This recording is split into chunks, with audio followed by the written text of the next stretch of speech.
National pension scheme. അത് start ചെയ്തത് 2004-ലാണ്.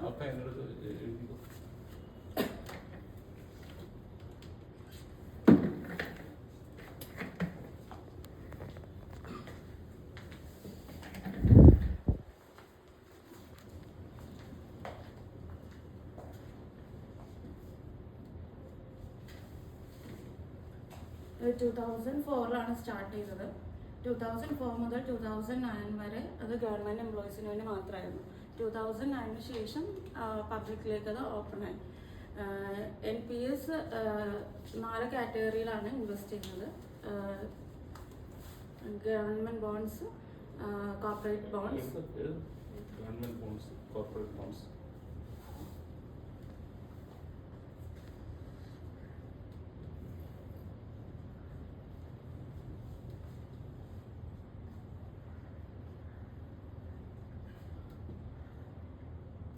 പറഞ്ഞ സംസാരിക്കുന്ന സമയത്ത് സംസാരിച്ച് ഇങ്ങനെ കോർപ്പറേറ്റ് ബോൺസ്, ഇനി അടുത്തത് ഇക്വിറ്റി, ഇനി നാലാമതായിട്ട് ആൾട്ടർനേറ്റീവ്സ്. ഇതിൽ ഈ 4 എണ്ണത്തിലും നമ്മൾ ഇൻവെസ്റ്റ് ചെയ്യുന്നതിൻ്റെ ഒരു 5% മാത്രമാണ് ആൾട്ടർനേറ്റീവ്സിൽ ഇൻവെസ്റ്റ് ചെയ്യുന്നത്. പിന്നെ ഇത് NPS 2 രീതിയിലുണ്ട്, ടയർ 1, ടയർ 2. ഇതിൽ തന്നെ നമ്മൾക്ക് ടയർ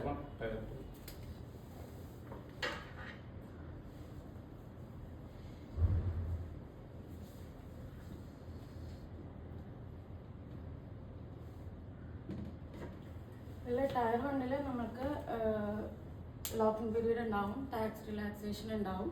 ടയർ 2-ൽ നമുക്ക് മ്യൂച്വൽ ഫണ്ട് പോലെ ഇൻവെസ്റ്റ് ആൻഡ് സെൽ ആ ഒരു മെത്തേഡാണ്. ഇൻവെസ്റ്റ് ചെയ്തിട്ട് നമുക്ക് എപ്പോൾ വേണമെങ്കിലും സെല് ചെയ്യാം, ആ രീതിയിലാണ്. ഇതിൽ പിന്നെ ഫണ്ട് മാനേജേഴ്സ് ഉണ്ടാവും, നമ്മൾ മ്യൂച്വൽ ഫണ്ടിലുള്ളതുപോലെ തന്നെ. അപ്പോൾ ഫണ്ട് മാനേജേഴ്സ് 2 രീതിയിലാണ് ഇത് ഓപ്പറേറ്റ് ചെയ്യുന്നത്. ഒന്ന് ഓട്ടോ ചോയ്സ്,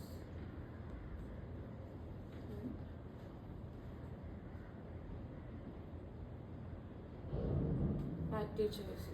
ഓട്ടോ ചോയ്സിൽ ഓട്ടോ ചോയ്സ് തന്നെ 3 രീതി. ആരാണ് regulatory?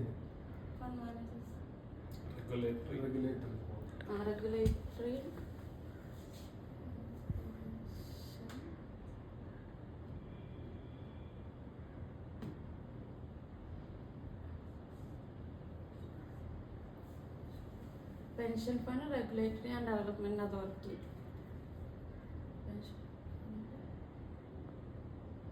PFRD. Pension fund, regulatory and development authority ആണ് ചെയ്യുന്നത്. പിന്നെ ഇതിൽ ടയർ 1 തന്നെ 3 രീതിയിലുണ്ട്: aggressive, moderate and conservative. Aggressive എന്ന് പറയുമ്പോൾ ഒരു പേഴ്സണ് ഒരു 35 വയസ്സാവുന്നത് വരെ അതിലൊരു 75% ആണ് നമുക്ക് ഇക്വിറ്റി അലോക്കേഷൻ വരാം. പിന്നെ മോഡറേറ്റ് ആകുമ്പോൾ 35 ഇയേഴ്സ് വരെ 50% ആയിരിക്കും വരാം ഇക്വിറ്റി അലോക്കേഷൻ.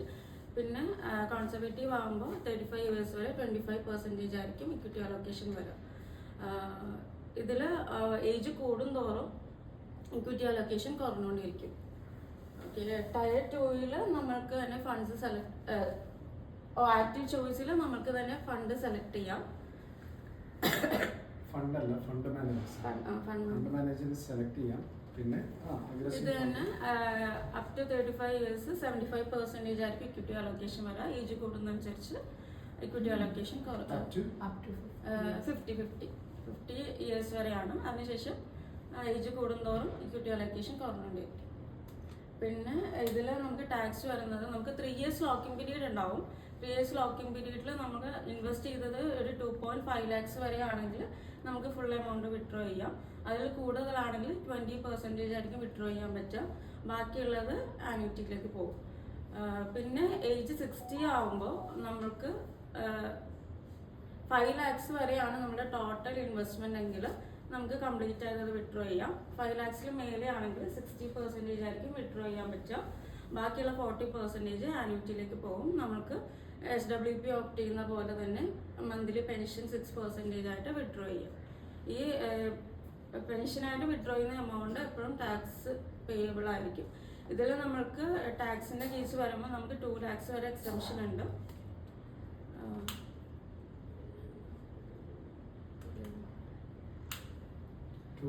എങ്ങനെ എക്സംഷൻ? അതായത് നമുക്ക് മ്യൂച്വൽ ഫണ്ടിൽ 1.25 വരെയാണ് ക്യാപിറ്റൽ ഗെയിൻ്റെ. ക്യാപിറ്റൽ ഗെയിൻ അല്ലല്ലോ, ക്യാപിറ്റൽ ഗെയിൻ അല്ലല്ലോ. ടാക്സ് ഫ്രീ എന്ന് വെച്ച് കഴിഞ്ഞാൽ എങ്ങനെ? മറ്റേത് നമ്മൾ എക്സിറ്റ് ചെയ്യുമ്പോഴാണ് ക്യാപിറ്റൽ ഗെയിൻ വരിക അല്ലേ? ഇത് എക്സിറ്റ് ചെയ്യാതെ ഇപ്പം നമ്മൾ അടയ്ക്കുമ്പോഴാണ് നമുക്ക് ATC അങ്ങനെ ഒരു സബ്സെക്ഷനിൽ പെടുത്തിയിട്ട് ഇങ്ങനെ മാറ്റുന്നത്. മനസ്സിലായി? അതിനകത്ത് 1.5 lakh ഓൾറെഡി ഉണ്ട്. ഇപ്പം മ്യൂച്വൽ ഫണ്ട് ആയാലും അല്ലെങ്കിൽ ATC അതിൽ നമുക്ക് ഇൻഷുറൻസ് ഉണ്ട്, നമ്മുടെ ELSS ഫണ്ടുകൾ അങ്ങനെ അത് നമുക്ക് ചെയ്യാം. NPS-നാകുമ്പോൾ അഡീഷണൽ ഒരു 50,000 കൂടെ വരും. പക്ഷെ അത് ആർക്കാണ് യൂട്ടിലൈസ് ചെയ്യാൻ പറ്റുന്നത്? ഓൾഡ് റെജീമിൽ ചെയ്യുന്ന ആൾക്കാർക്കാണ്. ഓക്കെ, അതാണ് അവിടുത്തെ ടാക്സ് എക്സംഷൻ വരുന്നത്. അല്ലാതെ ടാക്സ് ഇവിടെ ഇതിൻ്റെ ഒരു ഗുണമെന്ന് പറയുന്നത് എവിടെയാണ് വരുന്നത്? എവിടുത്തെ ടാക്സ് ലാഭം വരുന്നത്? അതായത് ഏജ് 60 വരെ എത്തുമ്പോൾ ഒരു കോർപ്പസ് ക്രിയേറ്റ് ചെയ്യുമല്ലോ, അതിൻ്റെ 60% ടാക്സ് ഇല്ല. അവിടെയാണ് അതിൻ്റെ ഒരു ടാക്സിൻ്റെ ഒരു അഡ്വാൻറ്റേജ് വരുന്നത്. ഓക്കെ, പിന്നെ ഇതിൽ നിന്ന് ഒരു ഇപ്പോൾ 10 വർഷം ഇത് എക്സിറ്റ് ചെയ്യാൻ പറ്റാത്തൊരു സിറ്റുവേഷൻ ആയതുകൊണ്ട് ഈ ക്ലയൻറ്റ് ലോങ് ടൈമിലേക്ക് പോകും. അപ്പം ആ ഒരു വലിയൊരു എമൗണ്ട് അവർക്ക് അവിടെ സേവ് ചെയ്യാൻ പറ്റും. ഇതിന് ഡ്രോബാക്സ് എന്തൊക്കെയാണ്? ഡ്രോബാക്സ് നമുക്ക് ഒരു 8 to 10% ആണ് നമ്മളിതിൽ ഒരു റിട്ടേൺസ് പറയുന്നത്. അപ്പോൾ നമ്മൾ മ്യൂച്വൽ ഫണ്ടുമായിട്ട് കമ്പയർ ചെയ്യുമ്പോൾ അതിലും കൂടുതൽ റിട്ടേൺസ് മ്യൂച്വൽ ഫണ്ടിൽ ക്രിയേറ്റ് ചെയ്യാൻ പറ്റും. പിന്നെ കിട്ടുള്ളൂ 8 to 12 വരെ കിട്ടും ആവറേജ്. അല്ല, ഇതിനകത്ത് ക്യാപ്പിംഗ് ഉണ്ടല്ലോ സാർ, മൊത്തം നോക്കി ഇടാൻ പറ്റില്ല. ഇപ്പൊ ഏജ് 50 വരെ നമുക്ക് 75% വരെ എന്തോ അല്ല, ഇപ്പൊ എക്സിസ്റ്റിംഗ് ഫണ്ടുകളുടെ റിട്ടേൺസ് നോക്കിയിട്ടുണ്ടോ? അല്ല, ഇത് പൊതുവേ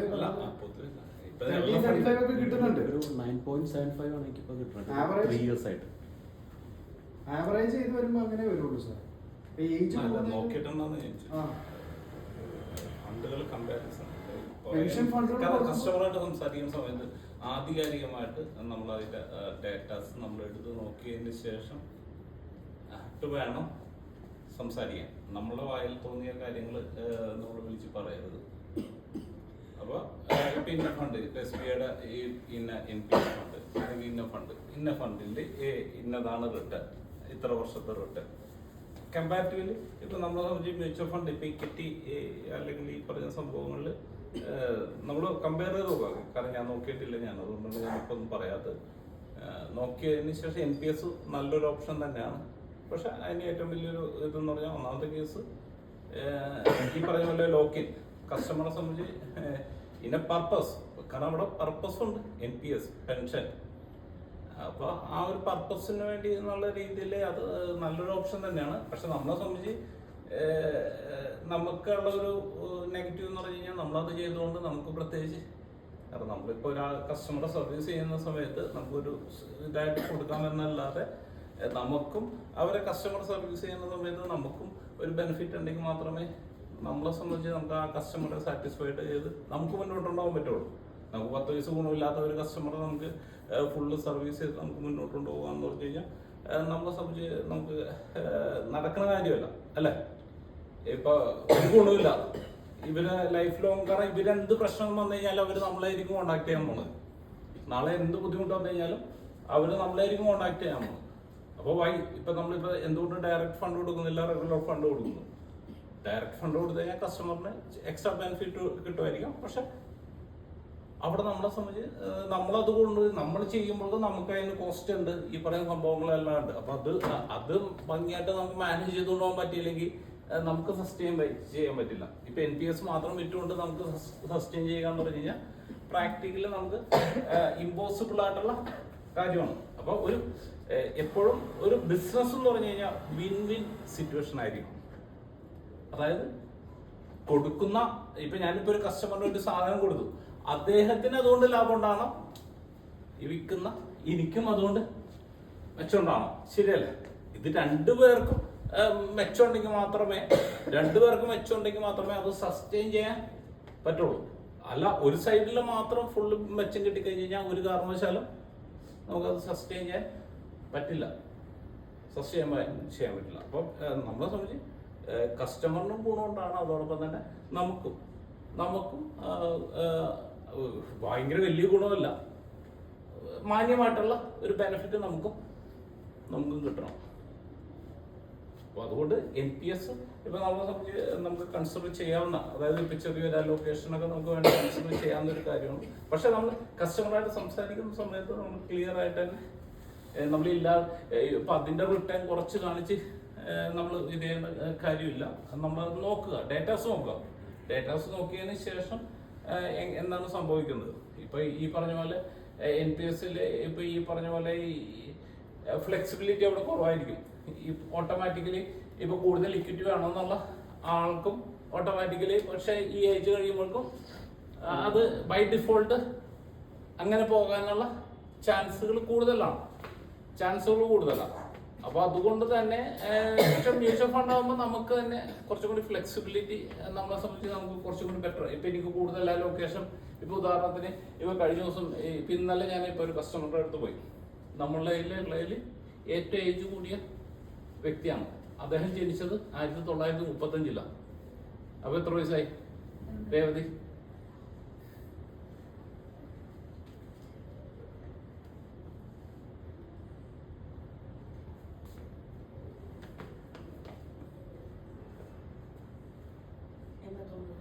89 വയസ്സ്. ഇന്നലെ ഞാൻ പോയി കണ്ട നമ്മളതിൽ ഏകദേശം ഒരു 85 ലക്ഷം രൂപ അദ്ദേഹത്തിന്റെ ഇൻവെസ്റ്റ്മെന്റ് കിടക്കുന്നുണ്ട്. അപ്പൊ അദ്ദേഹത്തിനെ സംബന്ധിച്ച് ഞാൻ പൈസ വേണ്ട, കാരണം അദ്ദേഹത്തിന്റെ മക്കൾക്ക് വേണ്ടി കൊടുത്തു വെച്ചാണ് ആ പൈസ. കാരണം അദ്ദേഹത്തിന് ഫിനാൻഷ്യൽ പണ്ട് തുടങ്ങി, എൻ്റെ ബിനുവിനൊക്കെ അറിയാം, പണ്ട് തുടങ്ങി ഞാൻ കാണുന്നത്. ഇന്നലെ എന്നോട് ചോദിച്ചു നോമിനി ആരെ വെച്ചേക്കണം. പുള്ളി എൻ്റെ അടുത്ത് ഞാൻ എന്നെ കണ്ടു കഴിഞ്ഞാൽ പുള്ളിയുടെ ഒറ്റ ചോദ്യമുള്ളൂ, നോമിനി ആരാണ്? നോമിനി ആരാണ്? വേറെ ഒരു ചോദ്യം ചോദിക്കാറ്. കാരണം കക്ഷിക്ക് ആ പൈസയുടെ ആവശ്യം ഇല്ല. അപ്പൊ അങ്ങനത്തെ ഒരു വ്യക്തിക്ക് നമുക്ക് വേണമെങ്കിൽ ഇക്വിറ്റിയോട്, കാരണം അദ്ദേഹത്തിന് മക്കൾക്കും ഈ പൈസയുടെ ആവശ്യമില്ല. കാരണം മക്കളെല്ലാം വളരെ വലിയ സെറ്റിൽഡ് ആയിട്ടുള്ള ഇപ്പൊ ഒരു വ്യക്തി, അദ്ദേഹത്തിന്റെ മോനെ ഇപ്പൊ അമേരിക്കൻ ഡോക്ടറാണ്, ഇപ്പൊ വന്നിട്ടുണ്ട്. അപ്പൊ ഒന്ന് കാണണമെന്ന് പറഞ്ഞപ്പോഴാണ് ഞാൻ പോയി ഇന്നലെ കണ്ടത്. അവർക്കും ഈ പൈസ ഒന്നും കിട്ടിയിട്ടൊന്നും. അപ്പൊ അങ്ങനെയുള്ള ഒരു വ്യക്തി ഇപ്പൊ 55 വയസ്സായെന്ന് പറഞ്ഞ് ഫുള്ള് ഡെറ്റ് കൊണ്ടുവരേണ്ട കാര്യമുണ്ടോ? ഇല്ല. കാരണം അദ്ദേഹത്തിന് അങ്ങനത്തെ ഒരു വ്യക്തിയുടെ ഇതാണ്. അപ്പൊ ഓരോ ആൾക്കാരുടെ സിറ്റുവേഷൻ അനുസരിച്ച് ഈ പറഞ്ഞ സംഭവങ്ങളെല്ലാം മാറും. അപ്പൊ അതുകൊണ്ട് നമ്മൾ ഡേറ്റാസ് നമ്മൾ എടുക്കുന്ന സമയത്ത്, കാരണം ഡേറ്റ എന്ന് പറഞ്ഞ ഒരു സംഭവത്തിന്റെ ഒരു ഇതെന്താന്ന് വെച്ചാൽ, അത് എപ്പോഴും ഡേറ്റ എന്ന് പറഞ്ഞ ഒരു സംഭവം എപ്പോഴും കോൺസ്റ്റന്റ് ആയിരിക്കും. ശരിയല്ലേ? ഇപ്പൊ ഫണ്ട് A 2024 റിട്ടേൺ ഇന്ന് 15%, നാളെ 16%, മറ്റന്നാള് 17% ആകില്ല. അത് 15% ആണെങ്കിൽ 2021 റിട്ടേൺ 15% ആണെങ്കിൽ അതെപ്പോഴും 15% തന്നെ ആയിരിക്കും. അപ്പൊ അതുകൊണ്ട് നമ്മൾ ഈ പറഞ്ഞ കാര്യങ്ങളൊക്കെ സംസാരിക്കുന്ന സമയത്ത് നമ്മൾ അതിന്റെ നിലവിലത്തെ ഫണ്ടുകൾ ഇപ്പൊ ഞാൻ ഇതുവരെ നോക്കിയിട്ടില്ല കേട്ടോ. ഞാൻ അതുകൊണ്ടാണ് റിട്ടേൺ ഒന്നും ഞാൻ പറയാതെ. പക്ഷെ ഞാൻ ഇങ്ങനെ അത്ര കണ്ടാൽ പോരല്ല എന്നുള്ളൊരു റിട്ടേൺ ഉണ്ട്. എങ്ങനെയാന്ന് വെച്ചാൽ ഇപ്പൊ 30-40% കാണിക്കുന്നുണ്ട് പെൻഷൻ ഫണ്ടുകൾ.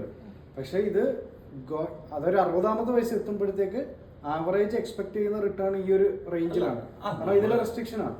അല്ല, നമ്മൾ അത് ഇപ്പൊ മ്യൂച്വൽ ഫണ്ടിലാണെങ്കിലും നമുക്ക് 12% കൂടുതൽ പറയാനുള്ള സംഭവമില്ല. അപ്പൊ ഏകദേശം ഈ NPS സാധാരണ രീതിയിൽ മ്യൂച്വൽ ഫണ്ടും എൻ്റെ ഏകദേശം ഈക്വൽ. പിന്നെ അവിടെ ഈ ഫണ്ട് മാനേജറിനെ സംബന്ധിച്ച് കുറച്ചും കൂടി ഇതുള്ളതുകൊണ്ട് അവര് ഒരു പാസീവ് മാനേജ്മെന്റിലേക്ക് പോകാനുള്ള ചാൻസ്. മ്യൂച്വൽ ഫണ്ട് എന്ന് പറഞ്ഞു കഴിഞ്ഞാൽ ഈ ക്വാർട്ടറിൽ പെർഫോം ചെയ്തില്ലെങ്കിൽ അപ്പൊ തന്നെ അവിടെ മോണിറ്റർ ചെയ്യാൻ അല്ലെങ്കിൽ മറ്റു ഫണ്ടുകളായിട്ട് കമ്പയർ ചെയ്യാൻ എല്ലാവർക്കും ഭയങ്കര പ്രഷർ ആയിരിക്കുള്ളൂ. അപ്പൊ ഇവിടെ കുറച്ചും കൂടി, കാരണം ഇപ്പൊ നമ്മളിപ്പോ വീക്കിലി ഇപ്പൊ ഇൻസെന്റീവ് അല്ലെ വീക്കിലി ഈ പറഞ്ഞ സംഭവം വന്നു കഴിഞ്ഞപ്പോഴേക്കും പഴയ ഇപ്പൊ ഒരു 4 മാസം മുമ്പുള്ള ഡൈസ് ഇൻവെസ്റ്റും ഇപ്പോഴുള്ള ഡൈസ് ഇൻവെസ്റ്റും തമ്മിൽ ആൾക്കാർ ആരെങ്കിലും മാറി ഈ 4 മാസത്തിനിടെ ആരും വന്നു. ഇപ്പൊ സാൻഡർ മാത്രം ഈ ഇടക്ക് വന്ന് കയറിയെന്ന് മാത്രമേ ഉള്ളൂ. വേറെ ആൾക്കാരിൽ എന്തെങ്കിലും മാറ്റം ഉണ്ടായ, നമ്മുടെ കസ്റ്റമേഴ്സിൽ എന്തെങ്കിലും മാറ്റം ഉണ്ടായ, മാർക്കറ്റിൽ എന്തെങ്കിലും മാറ്റം ഉണ്ടായ? ഒരു മാറ്റം ഉണ്ടായില്ല. ഞാൻ എന്ന് പറഞ്ഞൊരു വ്യക്തിയിൽ മാറ്റം ഉണ്ടായി. ശരിയല്ലേ? അപ്പൊ നമ്മളെ സംബന്ധിച്ച് ഇത് കൺസിസ്റ്റന്റ് ആയിട്ട് സ്ഥിരമായിട്ട് ഇതിങ്ങനെ മോണിറ്റർ ചെയ്തുകൊണ്ടിരുന്നു കഴിഞ്ഞാൽ ഇവരെ സംബന്ധിച്ച് ഇവർക്ക് പെർഫോം ചെയ്യേണ്ട ഒരു സിറ്റുവേഷൻ വരും. ഇപ്പൊ ഒരു കുട്ടി പഠിക്കുന്ന സമയത്ത് ആ കൊച്ചിനെ തിരിഞ്ഞ് നോക്കണുള്ളതെന്ന് വിചാരിച്ചു. ലാസ്റ്റ് എക്സാമിന്റെ സമയത്താണ് തിരിഞ്ഞു നോക്കണമെങ്കിൽ എന്തായിരിക്കും ആ കൊച്ചിന്റെ അവസ്ഥ? അതേസമയം ഡെയിലി എന്നുള്ള വീക്ക്ലി എന്നുള്ള ഈ കൊച്ചിനെ മോണിറ്റർ ചെയ്തുകൊണ്ടിരിക്കണമെങ്കിൽ എന്തായിരിക്കും അവസ്ഥ? വേണ്ട ഗൈഡൻസ് ഒക്കെ കൊടുക്കണമെങ്കിൽ എന്തായിരിക്കും അവസ്ഥ? അപ്പോൾ മ്യൂച്വൽ ഫണ്ട് ആകുമ്പോൾ കുറച്ചും കൂടി ഈ പറഞ്ഞ പോലെ പബ്ലിക്കലി ഈ പറഞ്ഞ ഡേറ്റാസ് എല്ലാം വളരെ അവൈലബിൾ ആയതുകൊണ്ട് എല്ലാവരും ഇങ്ങനെ മോണിറ്റർ ചെയ്തുകൊണ്ടിരിക്കുന്നതുകൊണ്ട് ഫണ്ട് മാനേജേഴ്സും കൂടുതൽ റിസൾട്ട് പ്രൊഡ്യൂസ് ചെയ്യാൻ അവർ ഫോഴ്സ്ഫുള്ളി അവർക്ക് കുറച്ചും കൂടി കമ്മിറ്റ്മെന്റ് അവർക്ക് കൂടുതലായിരിക്കും. അപ്പൊ നമ്മൾ അങ്ങനത്തെ ഒരു രീതിയിൽ നമ്മൾ പ്രസന്റേഷൻ ചെയ്യുന്നതായിരിക്കും. കാരണം അവിടെ നമ്മളെപ്പോഴും നമ്മൾ കമ്പയർ ചെയ്ത് നോക്കുക, റിട്ടേൺസ് ഒക്കെ കമ്പയർ ചെയ്ത് നോക്കുക. പിന്നെ ക്ലാസ് എടുക്കുന്ന സമയത്ത് ഏറ്റവും പ്രധാനപ്പെട്ട ഒരു കാര്യം, ഈ ബോർഡ് ഈ സംഭവം ഉപയോഗിച്ച് നിങ്ങൾ ക്ലാസ് എടുക്കണം.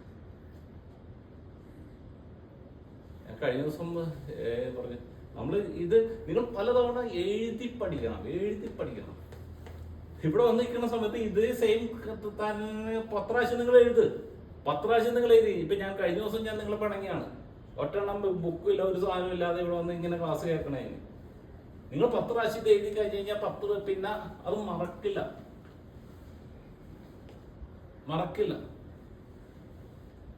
ഞാനിപ്പോ EOS എന്ന് പറഞ്ഞൊരു സംഭവത്തിന്റെ അത് ഇല്ലാന്ന് കഴിഞ്ഞ 2 മാസമായിട്ട് അതിന്റെ പുറകെ മിനിമം ഞാൻ 100 തവണയെങ്കിലും ഞാനിപ്പോ അത് ഇങ്ങനെ എഴുതിയിട്ടുണ്ട്.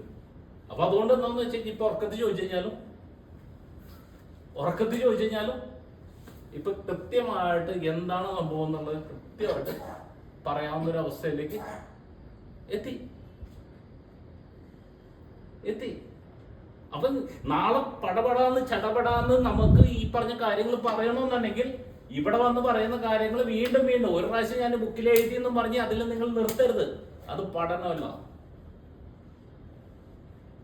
മൾട്ടിപ്പിൾ ടൈംസ്, അത് എത്രത്തോളം മൾട്ടിപ്പിൾ ടൈംസ് റിപ്പീറ്റ് ചെയ്യാൻ പറ്റുമോ അത്രത്തോളം നിങ്ങളുടെ ആ ലേണിംഗ് സ്കിൽ ഡെവലപ്പ്, നിങ്ങൾക്ക് അതിലുള്ള നോളജ് ഇൻക്രീസ് ആവും. അപ്പൊ അതുകൊണ്ട് തന്നെ ഞാൻ നിങ്ങളോട് പറയുന്ന ഏറ്റവും പ്രധാനപ്പെട്ട ഒരു പോയിന്റ് ഇതാണ്, ഈ സിനിമ കാണുന്ന പോലെ ഇവിടെ വന്ന് ഈ ക്ലാസ് അറ്റൻഡ് ചെയ്ത് ഞാൻ ഇരിക്കരുത്. നിങ്ങൾക്ക് അറിയാവുന്ന കാര്യമാണെങ്കിലും എഴുതുക, വീണ്ടും എഴുതുക. അപ്പൊ അങ്ങനെ വരുന്ന സമയത്ത് ഏത് പാതിരാക്കോ ചോദിച്ചു കഴിഞ്ഞാലും ഈ NPSന്റെ 60 വയസ്സ് കഴിയുമ്പോൾ എന്ത് സംഭവിക്കുന്നു ചോദിച്ചു കഴിഞ്ഞാൽ എന്ന് പറഞ്ഞ് അത് കൃത്യമായിട്ട് ആൻസർ കൊടുക്കാൻ നമുക്ക് പറ്റും. അല്ലെങ്കിൽ എന്ത് സംഭവിക്കും? ഇപ്പൊ ഓർമ്മ ഉണ്ടാവും, 2 ആഴ്ച കഴിയുമ്പോൾ ഇത് നേരെ ചോദിച്ചു കഴിഞ്ഞാൽ 2 ആഴ്ച കഴിയുമ്പോൾ ഈ പറഞ്ഞ ആളുടെ അടുത്ത് വീണ്ടും ചോദിച്ചു കഴിഞ്ഞാൽ കിട്ടില്ല. അപ്പൊ അതുകൊണ്ട് ഞാൻ വരുമ്പോൾ ബുക്കും പിടിച്ചിരിക്കല്ല എനിക്ക് ആവശ്യം. നിങ്ങൾക്ക് വേണ്ടി നിങ്ങൾ എഴുതണം. ഞാൻ എഴുതുന്നത് എനിക്ക് വേണ്ടിയാണ്, അല്ലാതെ വേറെ ആർക്കും വേണ്ടിയല്ല. കാരണം നിങ്ങളിപ്പോൾ ഇവിടെ ഓർഗനൈസേഷനിൽ നിൽക്കുന്ന സമയത്ത് നിങ്ങളെ സംബന്ധിച്ച് നിങ്ങൾക്ക് ഇപ്പോൾ ഫോൺ തന്നു, സിം കാർഡ് തന്നു, ഇപ്പൊ ലാപ്ടോപ്പ് തന്നു, കമ്പ്യൂട്ടർ തന്നു, ഇതെല്ലാം ഇവിടെ നിന്ന് പോണ സമയത്ത് ഇവിടെ എല്ലാം മേടിച്ചു വെച്ചിട്ടേ നിങ്ങൾ വിടുള്ളൂ. ശരിയല്ലേ? പക്ഷെ നിങ്ങൾ ഈ ടൈമിനുള്ളിൽ നിങ്ങൾ അക്യൂർ ചെയ്ത നോളജ്, വിസ്ഡം, സ്കില്ലുകൾ എനിക്ക് സാൻഡ്രയുടെ അടുത്ത് പറയാൻ പറ്റുമോ, സാൻഡ്രെ ഇതുവരെ കുറെ കാര്യങ്ങളൊക്കെ പഠിച്ചിട്ടില്ലേ, ആ പഠിച്ച കാര്യങ്ങളെല്ലാം മായ്ച്ചു കളഞ്ഞിട്ട് ഇവിടെ നിന്ന് പോയാൽ മതി എന്ന് പറയാൻ പറ്റുമോ? ഒരിക്കലും പറ്റില്ല. കാരണം ആ സംഭവങ്ങൾ നമ്മളുടെ കൂടെ ലൈഫ് ലോങ് നമ്മളുടെ കൂടെ ഉണ്ടാവും. അപ്പൊ ഇവിടെ ഇങ്ങനത്തെ ഒരു അവസരം കിട്ടുന്ന സമയത്ത് ഇത് ആക്ച്വലി ഈ പഠനമൊക്കെ നടത്തേണ്ടത് വർക്കിംഗ് അവേഴ്സിലല്ല, വർക്കിംഗ് ഹൗസിൽ പുറത്തുള്ള സമയത്താണ്. ഈ വർക്കിംഗ് അവേഴ്സിൽ കൊണ്ടുവന്ന് ഇങ്ങനത്തെ ഒരു സംഭവം കൊണ്ടുവന്ന് വെക്കുന്ന സമയത്ത് അതിൽ നിന്ന് മാക്സിമം എനിക്ക് ഗുണം ഉണ്ടാവണം എന്നുള്ള രീതിയിൽ നമ്മൾ അതിൽ നിന്ന് കാര്യങ്ങളെല്ലാം എടുത്തു കഴിഞ്ഞ് കഴിഞ്ഞാൽ നമുക്ക് അതിൻ്റെതായ രീതിയിലുള്ള എന്നെ സംബന്ധിച്ചുള്ള ഏറ്റവും വലിയൊരു ഇത് എന്താണെന്ന് വെച്ച് കഴിഞ്ഞാൽ നമുക്ക് എവിടെയെങ്കിലും ഒരു അവസരം കിട്ടിക്കഴിഞ്ഞാൽ നമ്മൾ ചാടി കയറി നമ്മൾ ആ കാര്യം യൂട്ടിലൈസ് ചെയ്യുക എന്നതാണ് എൻ്റെ ഒരു പോളിസി. അതാണ് എവിടെ ചെന്ന് എത്ര വലിയ അതിൽ ആരാണ് ഇരിക്കണത് എന്നതിനെ കുറിച്ചൊന്നും ഞാൻ ചിന്തിക്കാറില്ല. നമുക്കൊരു അവസരം കിട്ടിക്കഴിഞ്ഞാൽ ഇപ്പൊ കഴിഞ്ഞ ദിവസം കിങ് മേക്കറിൽ ഒരു വിഷന്റെ ഒരു പ്രസന്റേഷന്റെ ഒരു സംഭവം ഇത് ചെയ്തു. അപ്പൊ അതില് വലിയ വലിയ കമ്പനി ഓണിയേഴ്സ് ഇപ്പൊ നെസ്റ്റോന്റെ ഡയറക്ടർ ഉൾപ്പെടെ 35,000 പേര് ജോലി ചെയ്യുന്ന നെസ്റ്റോന്റെ, അദ്ദേഹം ഇപ്പൊ നമ്മുടെ കസ്റ്റമർ ആകുന്നതാണ്. അദ്ദേഹം ഉൾപ്പെടെ ഉള്ള വലിയ വലിയ കമ്പനികളുടെ ഓണേഴ്സാണ്. അപ്പൊ അവരുടെ മുമ്പിൽ ഇപ്പൊ ഞാൻ കേൾപ്പിച്ചുതരാം. അത് കഴിഞ്ഞ് കഴിഞ്ഞപ്പോൾ ഇതിപ്പോ ഈ പ്രസന്റേഷൻ ഇട്ടതെന്ന് പറഞ്ഞാൽ ഖത്തറിലുള്ള സാഫ എന്ന് പറഞ്ഞ ഒരു വലിയൊരു കമ്പനിയാണ്. അദ്ദേഹത്തിന്റെ അണ്ടറിൽ 1000 പേര് ജോലിയുണ്ട് ഖത്തറിൽ. 400-450 വണ്ടികളുണ്ട് ഖത്തറിൽ. അപ്പൊ അദ്ദേഹം ഈ പ്രസന്റേഷൻ കഴിഞ്ഞ് കഴിഞ്ഞപ്പോൾ ഇതിപ്പോ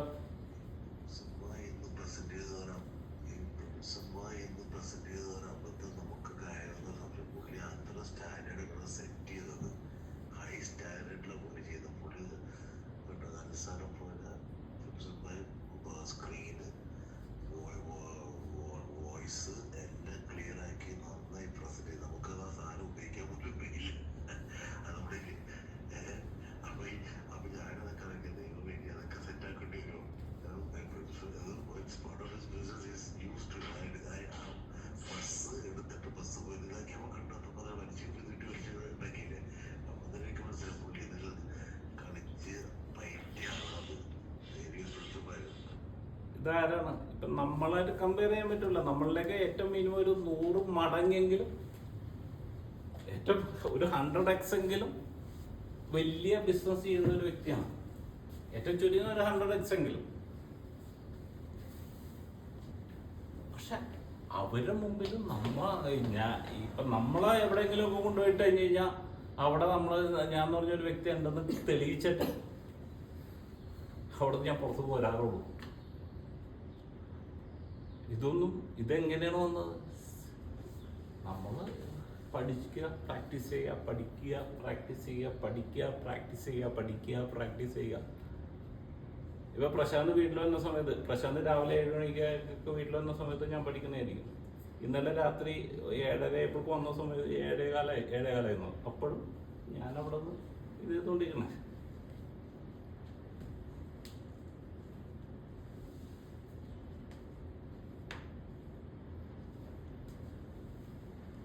അപ്പം അതുകൊണ്ട് ഞാൻ നിങ്ങളോട് പറയുന്ന ഏറ്റവും പ്രധാനപ്പെട്ട പോയിന്റ് ഇതാണ്. ഇവിടെ കിട്ടുന്ന അവസരം നിങ്ങൾ മുതലാക്കണം.